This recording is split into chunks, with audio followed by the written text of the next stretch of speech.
Hello दोस्तों, नमस्कार। तो कैसे हैं आप लोग? आशा करते हैं कि आप लोग अच्छे होंगे। मैं बिट्टू कुमार आप लोगों का स्वागत करता हूं आपके अपने YouTube चैनल हर्षित गुरुकुल में। दोस्तों, आज हम लोग पढ़ने वाले हैं NCERT मैथ क्लास 10th के दूसरे चैप्टर बहुपद के दूसरे एक्सरसाइज 2.2 को। इसके पहले एक्सरसाइज को हमने पढ़ चुका है। अगर आप लोग नहीं देखे हैं तो उस वीडियो का लिंक मैं इस वीडियो के डिस्क्रिप्शन में दे दूंगा, जहां से जाके आप लोग देख सकते हैं। तो दोस्तों, देर न करते हुए हम लोग इस सेशन को स्टार्ट करते हैं।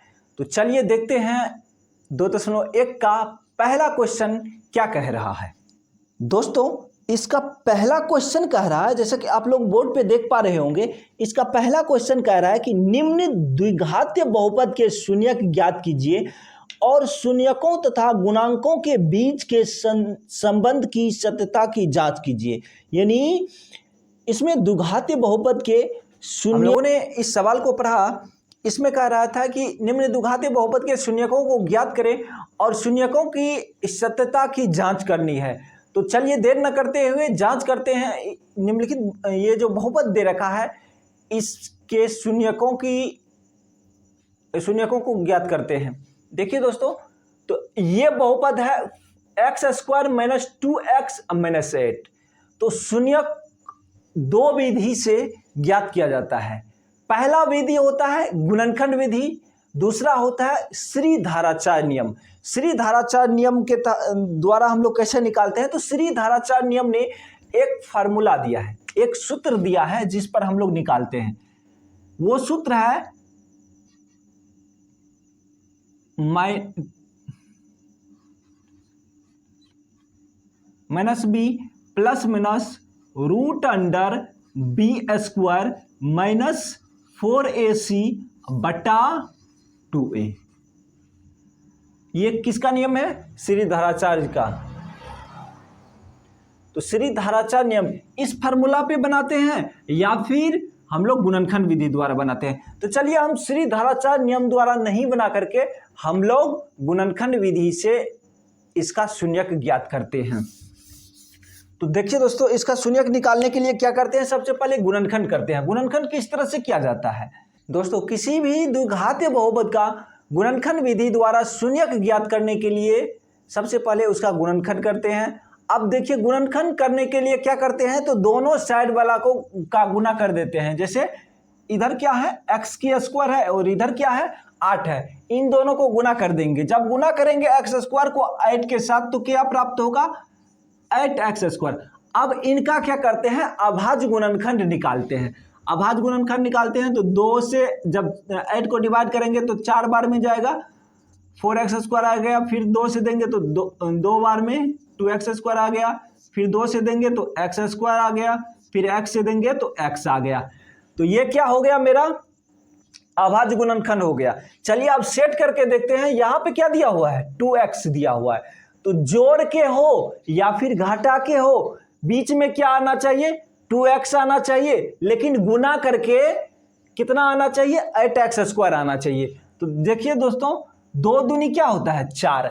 4x से जब 2x को घटाएंगे, यानी 4x से जब 2x को घटाएंगे तो प्लस का 2x आएगा। लेकिन यहां क्या लाना है? माइनस का 2x लाना है। तो क्या करेंगे? इसमें माइनस का चिन्ह लगा देंगे, इसमें प्लस का चिन्ह लगा देंगे। तो इसको लिखना है अब यहां पे x² - 4x प्लस 2x - 8 बराबर में 0। अब देखिए, यहां से कौन चीज कॉमन दे देगा? x कॉमन देगा। तो x कॉमन ले लेते हैं तो कितना बचेगा? x - 4। इन दोनों में से कौन कॉमन दे देगा? 2 कॉमन आ रहा है तो 2 कॉमन ले लेते हैं। x - 4 बच गया, बराबर में क्या है? 0 है। अब दोनों में से एक को एक बार लिख लेते हैं, x - 4, और एक बार इसको इसके साथ लिखते हैं, x + 2 के साथ। बराबर में क्या है? 0 आ गया। एक बार इसके बराबर 0 देना है, यानी x - 4 के बराबर 0। फिर दूसरे बार x + 2 के बराबर 0 देना है। जब +4 को बराबर के उस साइड ले जाइएगा तो क्या हो जाएगा? x बराबर 0 + 4। तो x बराबर क्या आ जाएगा? 4 आ जाएगा। ठीक उसी तरह इसमें क्या करना, प्लस को बराबर के उधर भेजा, +2 को बराबर के उधर भेजेंगे तो क्या हो जाएगा, -2 हो जाएगा। x बराबर क्या हो गया, -2। तो पहला मान जो होता है पॉजिटिव, ये होता है अल्फा बराबर 4, और ये मान जो होता है वो होता है बीटा बराबर -2। हम लोगों ने इससे पहले बहुपद के व्यापक रूप में पढ़ा था। तो बहुपद का व्यापक रूप यानी द्विघातीय बहुपद का व्यापक रूप क्या होता है, वो होता है ax² plus bx plus c होता है। तो x² के गुणांक यानी गुना के रूप में x² का जो गुणांक होगा वो होगा a का मान, x का जो गुणांक होगा वो b का मान होगा, और c अचर पद जो होगा वो c का मान होगा।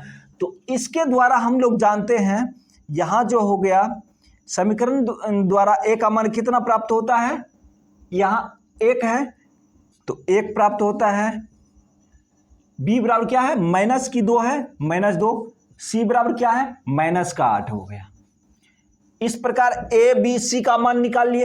अब हम लोगों को चेक करना है, इसके शून्यकों की सत्यता की जांच करनी है, क्या सही में अल्फा बराबर 4 और बीटा बराबर -2 होगा या नहीं होगा। तो इसको चेक करने के लिए हम लोग जानते हैं, हम लोग 2 फार्मूला का इस्तेमाल करेंगे। वो फार्मूला क्या है कि शून्यकों का योगफल यानी अल्फा प्लस बीटा बराबर -b/a होता है। दूसरा फार्मूला है शून्यकों का गुणनफल अल्फा इंटू बीटा बराबर c/a होता है। तो यहां हम लोग जांच करते हैं, तो लिख दिए जांच में क्या चेक करने वाले हैं हम लोग, शून्यकों का योगफल चेक करने वाले हैं। तो शून्यकों का योग किसको कहते हैं, अल्फा प्लस बीटा को कहते हैं, अल्फा प्लस बीटा को कहते हैं। कितना होता है, -b/a होता है, -b/a। तो दोस्तों अल्फा का मान क्या निकल के आ गया था, 4। तो 4 प्लस बीटा का मान क्या निकल के आ गया था, -2 बराबर -b है, -b यानी -b का मान कितना है, 2 है। तो 2 माइनस में है और माइनस यहां है, माइनस कितना हो जाएगा, +2 बटा, यहां हम लोग लिख ही देते हैं ताकि समझने में कोई परेशानी नहीं आए। अब a का मान कितना दे रखा है, 1 दे रखा है, तो 1 लिख दिए। 4 प्लस माइनस हो गया 2 बराबर में, इसको माइनस प्लस 2 हो गया, इसको घटाइएगा तो 4 में से जब 2 को घटाएंगे तो 2 बराबर 2 हो जाएगा। तो शून्यकों के योगफल चेक कर लिया हम लोग, बराबर आ गया तो शून्यकों का योगफल चेक हो गया। अब देखिए हम लोग शून्यकों के गुणनफल को भी जांच करेंगे। तो इसके लिए क्या लिखेंगे, शून्यकों का गुना यानी गुणनफल अल्फा इंटू बीटा बराबर क्या होता है, c/a होता है। अल्फा का मान कितना दे रखा था, 4 गुने बीटा का मान कितना दे रखा है, -2 बराबर c का मान कितना है, -8 बटा a का मान कितना है, 1।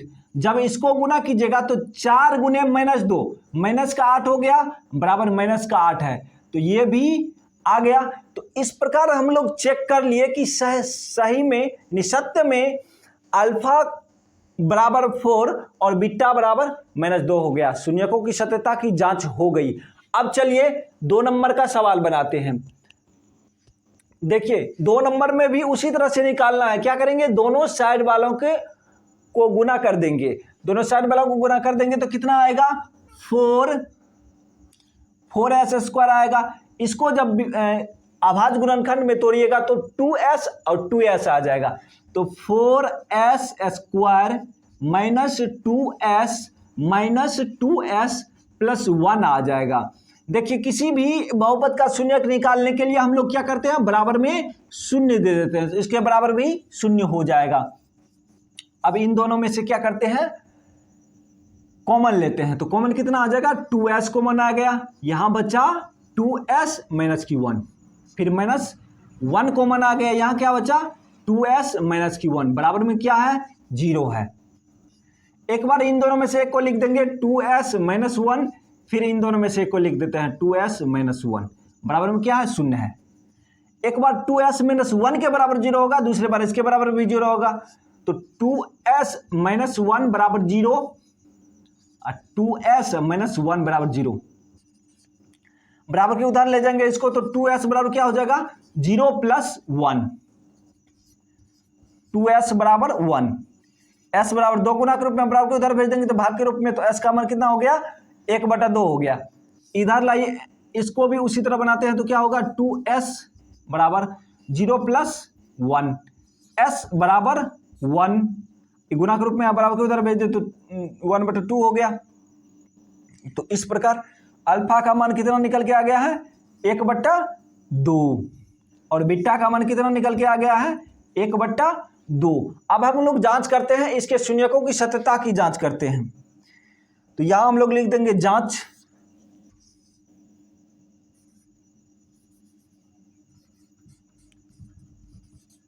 जांच। अब शून्यकों का योगफल बराबर होता है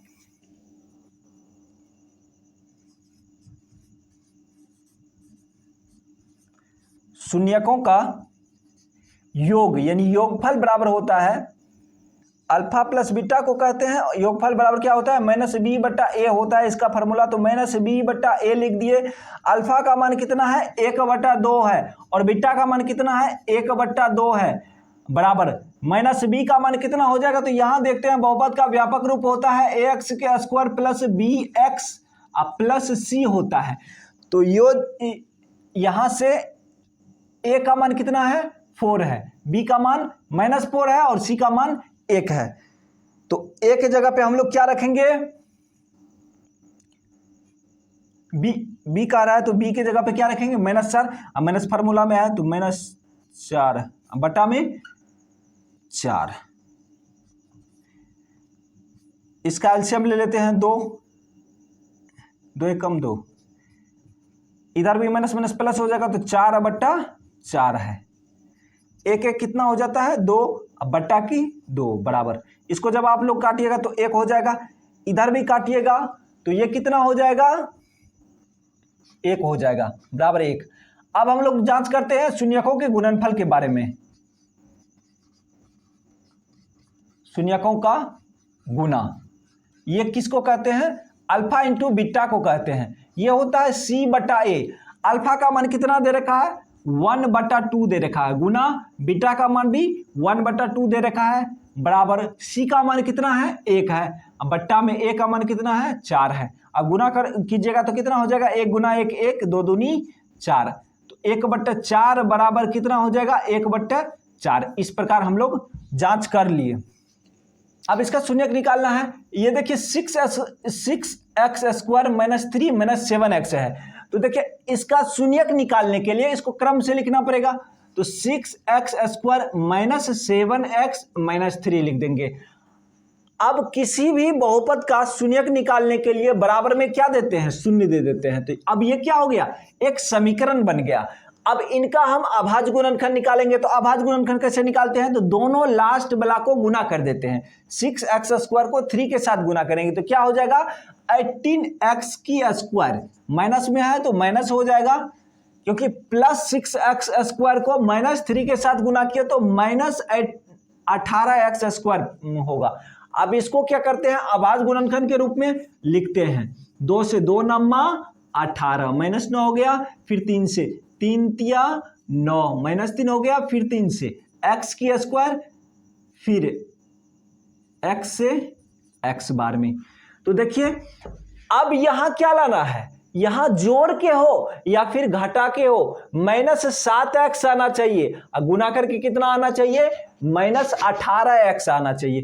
तो इसको इस प्रकार सेट करेंगे, इसको इस प्रकार एडजस्ट करेंगे ताकि जोड़ के या फिर घटा के कितना आ जाए, 7x आ जाए, और गुना करके 9x आना चाहिए। तो हम लोग देखते हैं दोस्तों, 3 तिया 9 दूना 18 होता है, तो 9 दूना 18, 9 में से 2 गया तो 7 बचा। यहां देखिए, तो हम लोग क्या लिखेंगे, 6x² माइनस, यहां प्लस 2x लिखते हैं, 9x-3, उल्टा लिख दिए। अब देखिए इन दोनों में से कॉमन क्या देगा, 2x कॉमन देगा, क्या बचा 3x, अब प्लस का 1 हो गया। यहां माइनस कॉमन लेंगे, -3 कॉमन दे देगा तो क्या बचेगा 3x, अब प्लस का 1 बराबर में क्या हो जाएगा 0 हो जाएगा। एक बार इन दोनों में से एक को लिख लीजिए 3x + 1, फिर इसको इसके साथ लिखेंगे 2x - 3 के साथ, बराबर में क्या है 0 हो जाएगा। एक बार इसके बराबर 0 दीजिए, दूसरे बार इसके बराबर 0, 3x + 1 बराबर 0 हो जाएगा, फिर 2x - 3 बराबर भी 0 हो जाएगा। अब देखिए प्लस में प्लस बराबर को उधर ले जाएंगे तो क्या हो जाएगा माइनस में, 3x बराबर हो जाएगा 0 - का 1, 3x बराबर क्या हो जाएगा -1, x बराबर -1/3। अब 2x बराबर क्या हो जाएगा, माइनस में बराबर की तरफ भेज देंगे तो क्या हो जाएगा प्लस में 0 + 3, 2x बराबर 3, x बराबर 2 गुना के रूप में बराबर की तरफ भेज देंगे तो भाग के रूप में हो जाएगा तो 3/2, यानी अल्फा का मान पॉजिटिव होता है तो अल्फा का मान कितना हो जाएगा 3/2। अब बीटा का मान क्या हो गया -1/3। अल्फा और बीटा का मान निकल गया। अब द्विघातीय बहुपद का व्यापक रूप क्या होता है, ax² + bx + c होता है। तो यह देखिए a का मान क्या हो जाएगा 6 हो गया, b का मान क्या हो जाएगा -7 और c का मान क्या हो जाएगा -3 हो जाएगा। अब हम लोग जांच करते हैं तो यहां लिख देंगे जांच, शून्यकों का योग बराबर क्या होता है -b/a होता है।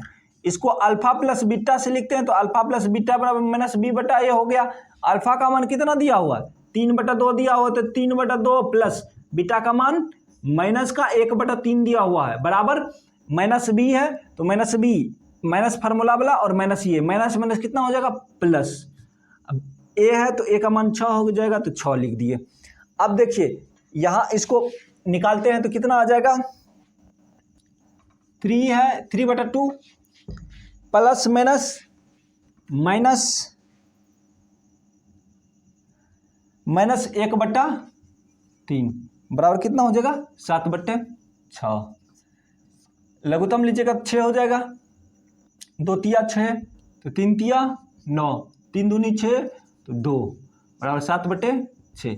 इधर घटाने के बाद क्या होता है 7/6 बराबर 7/6। इस प्रकार क्या हो गया शून्यकों का योगफल चेक हो गया। अब हम लोग पुनः शून्यकों के गुणनफल को चेक करते हैं। तो शून्यकों का गुणनफल बराबर क्या होता है, शून्यकों का गुना यानी गुणनफल अल्फा इंटू बीटा बराबर क्या होता है c/a होता है। अल्फा का मान कितना दे रखा है 3/2 दे रखा है तो 3/2 गुना बीटा का मान कितना दे रखा है -1/3 दे रखा है तो -1/3 बराबर c का मान कितना है -3 है बट्टा a का मान 6 है। या हम लोग यहां जब आप लोग काटिएगा तो 3 एकम 3 3 एकम 3 कट गया, कट के क्या हो जाएगा -1/2। यहाँ काटिएगा तो 3 एकम 3 3 दूनी 6, तो यहाँ भी -1/2 आ गया। इस प्रकार हम लोग शून्यकों के गुणनफल को भी चेक कर लिए। अब देखिए इसके चौथे नंबर के सवाल को हल करते हैं। इसके चौथे नंबर का सवाल क्या कह रहा है, तो देखिए दोस्तों इसका चौथा नंबर का सवाल जो है 4u² + 8u है। इसका क्या करना है शून्यक निकालना है और इनके शून्यकों की सत्यता की जांच भी करनी है। तो देखिए यहां पर तो तीन पद तो है नहीं, सिर्फ 2 पद है। सिर्फ 2 पद रहेगा, अगर द्विघातीय बहुपद में सिर्फ 2 पद हो तो बराबर में 0 देकर के आप लोग शून्यक निकाल सकते हैं। बराबर में 0 दे दिए। अब इनसे डायरेक्ट कॉमन लेंगे, कौन सा कॉमन दे देगा तो 4u कॉमन आ जाएगा। यहां बचा u + 2 बराबर में 0 है तो 0 दे दिए। एक बार 4u के बराबर 0 देंगे, फिर दूसरी बार u + 2 के बराबर 0 दे देंगे। अब u है 4 गुना के रूप में बराबर की तरफ भेज देंगे तो भाग के रूप में हो जाएगा, तो u बराबर हो जाएगा 0/4। u बराबर क्या हो जाएगा 0/4 है, जिसके ऊपर 0 उसका मान क्या होता है 0 होता है। यहां देखिए इसके बराबर 0 दिए तो u + 2 बराबर 0, प्लस में आप बराबर की तरफ भेज देंगे तो माइनस में u बराबर क्या हो जाएगा 0 - 2, u बराबर माइनस का 2 हो जाएगा, यानी अल्फा का मान कितना निकल के आ गया 0 और बीटा का मान कितना निकल के आ गया -2 निकल के आया। अब हम लोग जांच करते हैं कि इसके शून्यकों के योगफल को।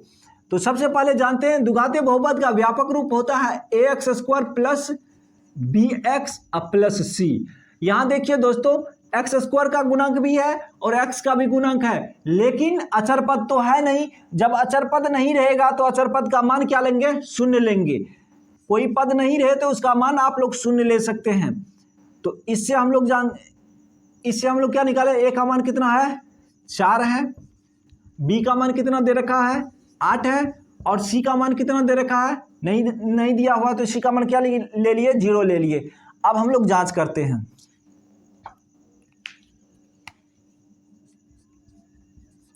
जांच में शून्यकों